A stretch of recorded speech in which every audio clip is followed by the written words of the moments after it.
Let me tell you, if you've ever thought your neighbors were a little too into power, wait till you hear what happened to me during the blizzard of the century.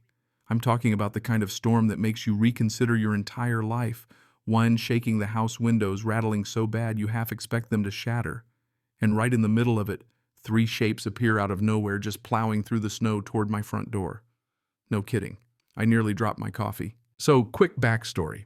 I live in Thornton, Colorado, in a place called Meadowbrook Estates, which 5 years ago seemed like the American dream. New houses, pretty lawns, friendly waves, until the HOA got its claws in. At first, the homeowners association was reasonable, community barbecues, pool rules, basic stuff. But then Patricia Vanderhoff took over as president, and I swear it was like the neighborhood suddenly became the set of a dystopian TV show. Patricia was the archetype 53, the kind of blonde highlights you can smell before you see athleisure worth more than my car, and a face that always looked like she'd just sniffed spoiled milk. Never worked a day in her life. Her husband's tech money did all the heavy lifting. Her white Mercedes had a license plate frame that said "Blessed beyond measure." I'm guessing irony isn't her strong suit. Now, my name's Vincent Lawson, and let's just say me and Patricia weren't exactly swapping Christmas cookies. 18 months, 18 of back and forth nonsense. First, it was my trash cans visible from the street for 20 minutes. Then my lawn a quarter-inch too tall. Next, my mailbox wasn't the right shade of black. I'd get these notices so often I started checking my mailbox with a helmet on. Every week a new fine. Every week a fresh threat about liens lawyers, the whole 9 yards. But about 3 weeks before the blizzard, things hit another level. I get this certified letter, real official blue ink and everything, saying the HOA was exercising its right to a comprehensive property inspection because of multiple violations. They cited something called Section 14.7 of the HOA covenant, supposedly allowing them onto my property with 72 hours notice. Now, I'm not the kind of guy who rolls over, so I call my lawyer Marcus Chen Sharp Guy, mid-30s reputation for tearing HOAs to pieces. Marcus reads the documents, then calls me back with a laugh. "Vincent, your HOA covenant only goes up to Section 12. There is no Section 14.7. In other words, they were bluffing. Marcus fires off a cease and desist letter. You'd think that'd be the end, right? Nope. Patricia fires back another letter, swearing up and down. There was a Section 14.7. All homeowners supposedly agreed to it in a special meeting. I never got a single notice about such a meeting, never signed anything, and Marcus couldn't find a shred of proof it had ever been filed with the county, so I refused the inspection. Cue the fines, $200 a day. I racked up $1,400 in illegal charges in a single week. Marcus started prepping a lawsuit, gathering evidence. Turns out I wasn't the only one. At least 6 other families had similar stories. But then the storm hit. And I mean hit. The forecast called it the worst in 20 years. Businesses closed, schools shut down. The governor declared a state of emergency. By Wednesday, there were drifts up to 4 feet deep, wind chills that'd freeze your spit midair, and even the snowplows were parked. I figured the world would stand still, but not Patricia and her crew. So back to my living room, the glass foggy, my heart in my throat as I see 3 snow-covered figures in parkas dragging clipboards and duffel bags through the whiteout. My doorbell rings, barely audible over the wind. I didn't open the door, just shouted through it. "Who is it?" A guy yells back. "Property inspection team. Here for the mandatory inspection." I could feel my blood pressure spike and my anger simmer all at once. They were seriously trying this in the middle of a state emergency. "You need to leave," I called. "You have no legal right to be here. You're trespassing." The man doubled down. "We have authorization from the HOA. If you don't comply, the fines will continue." I called Marcus. Thank God he answered right away. "Vincent, are you safe?" he asked. I told him what was going down. His first words, "Don't open the door. This is criminal trespass at minimum. Record everything. I'm calling the police." Thing was, the police weren't responding to anything except life or death calls. "This is life or death," Marcus insisted. "You don't know what they're capable of." Just then the doorbell went nuts nonstop, ringing then pounding hard enough that snow fell off the roof. A woman's voice. "Sir, we're freezing out here. Just let us do our job and we'll be on our way." "Yeah, sure." Like I'd fall for that. "You chose to come out here?" I yelled back. "I didn't ask you to. Leave before I call the police." And then, because apparently nothing is too crazy for Meadowbrook Estates, someone tried to open my garage. I hurried through the kitchen, checked the door locked and deadbolted. Through the window, I saw a flashlight moving around in my garage, a figure rooting through my stuff. I started recording everything.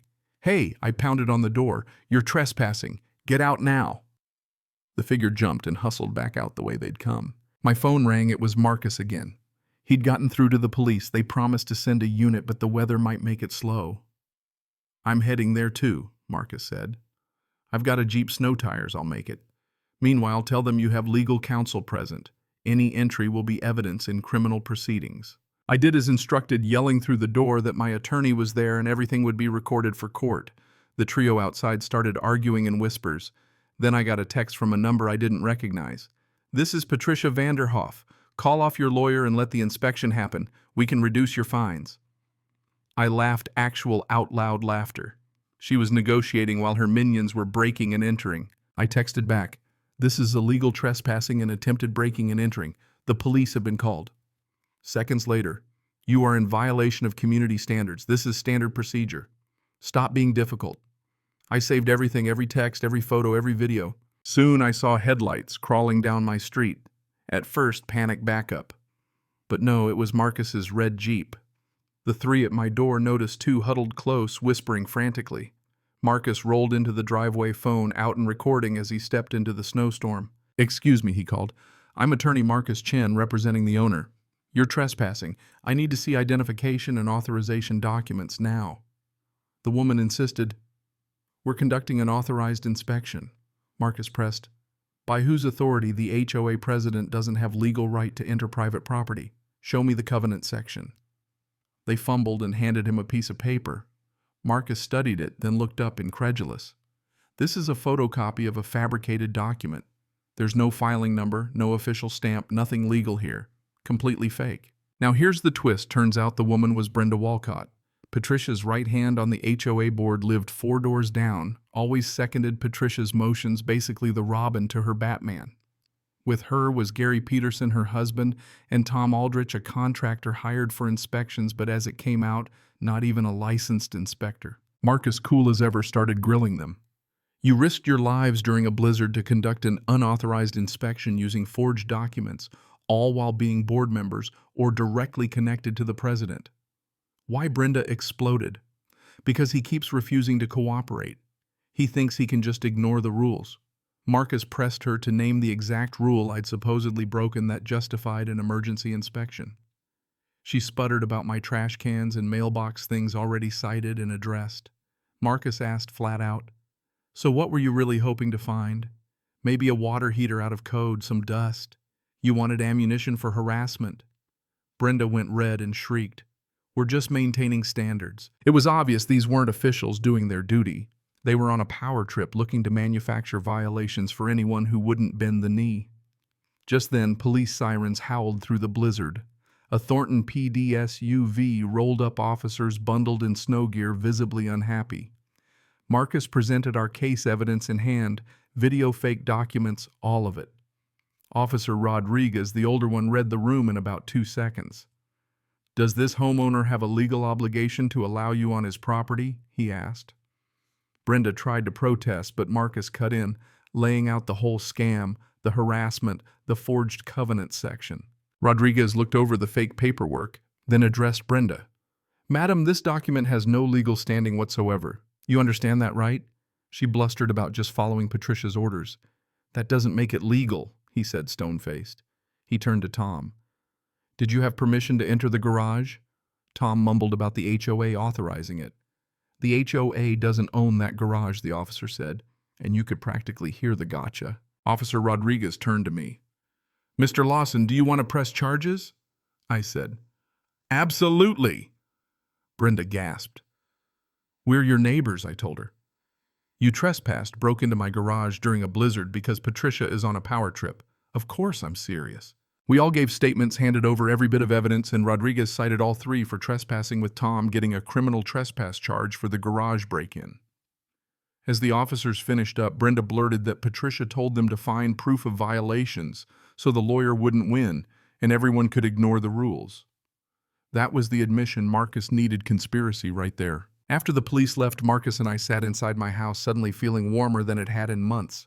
He laid out the next steps: restraining orders, lawsuits for harassment, emotional distress, fraud, attempted illegal entry, you name it. But what really got me was the pattern Patricia and her cronies had been systematically ramping up fines and threats to force out anyone who stood up to them. Next morning, the storm passed. Blue skies, sparkling snow, the world looked new. But my phone blew up local news neighbors, folks from 2 streets over who'd been targeted too. One woman, Sarah Brennan, said Patricia had been after her for a swing set, trying to fine her $500. Turns out Marcus had a whole class action lawsuit in the making. 17 homeowners, all with horror stories, all ready to take on the HOA. Long story short, we sued. The evidence was overwhelming. Patricia, Brenda, the HOA itself, they got hammered. The state audit uncovered Patricia had embezzled over $400,000, mostly from illegal fines. She and Brenda were charged, tried, and convicted. Patricia got 6 years in prison. Brenda got probation and a hefty fine. The HOA had to restructure, pay restitution, and finally act like a real community organization, not a dictatorship. A year later, Gary Peterson, the guy who'd tagged along with Brenda, ran into me at the store. He apologized, said Brenda's antics ended their marriage. Moved to a neighborhood with no HOA, can't blame him. As for me, my lawn's cut. My mailbox is whatever color I want. My trash cans go out when I say so. The new HOA board just keeps things running smoothly, doesn't bother anyone unless it's actually important. Marcus and I still hang out, swap horror stories about HOAs gone wild. You know, I look back and it's almost funny, the thing that finally ended Patricia's reign wasn't some grand gesture. It was her own overreach, her greed, her need for control that brought her down. Like you can only push people so far before they push back. And sometimes karma's just a snowstorm and a good lawyer away. So here's what I wonder, and I'd love to hear what you all think. At what point does community oversight turn into tyranny? Where's the line between maintaining standards and just feeding someone's ego?